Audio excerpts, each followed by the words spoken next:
Секој дефицит со ребаланс на буџетот е товар на грбот на граѓаните, а е и товар за бизнисот, реагира Филата. Со новото прекројување на државната каса ќе се трошат дополнителни 300 милиони евра од првично планираните.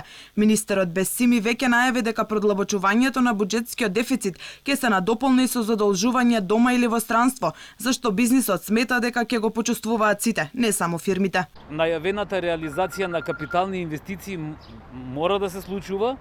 Меѓутоа, тоа треба да биде покажано не декларативно, туку низ конкретна акција и затоа ќе треба да создаваме вредност и економска, и услужна, и низ производи, и низ општо целокупно целата економија и општеството.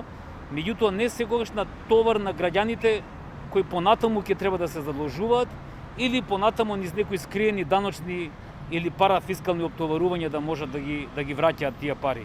Бидејќи се она што е инвестирано во моментот, предвидено е да ги враќа парите, така ќе го кажам народски, меѓутоа се уште не ги враќа и не знаеме до кога ќе може тоа така да се одржи.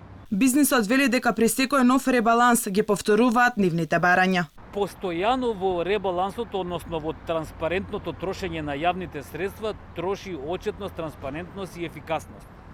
Односно, да не се навраќаме дека потребно е да се плаќаат работници оние кои работат, а не да им се даве К15 на оние кои патем можеби и не работеле, бидејќи многу малце се мери продуктивноста на работниците во јавниот сектор, исто така и во приватниот сектор. На ребалансот на буџетот реагираат и угостителите, со одлуката на владата финансиски да поддржи само 2204 компании од угостителската дејност со 5,77 милиони евра, кои што беа затворени од 6 до 27 април. Власта извиси повеќе од 4000 угостителски објекти со над 10.000 вработени, реагира независната угостителска комора.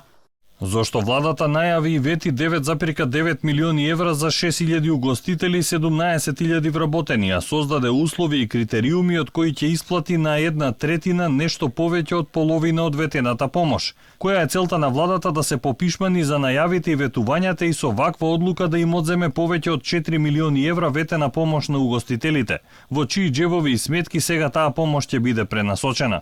Наспроти владините оптимистички очекувања дека годинава ќе има раст на економијата за 4,1%, Светска банка во најновиот извештај предвидува раст од 3,6%, кој ќе опаѓа во следните 2 години.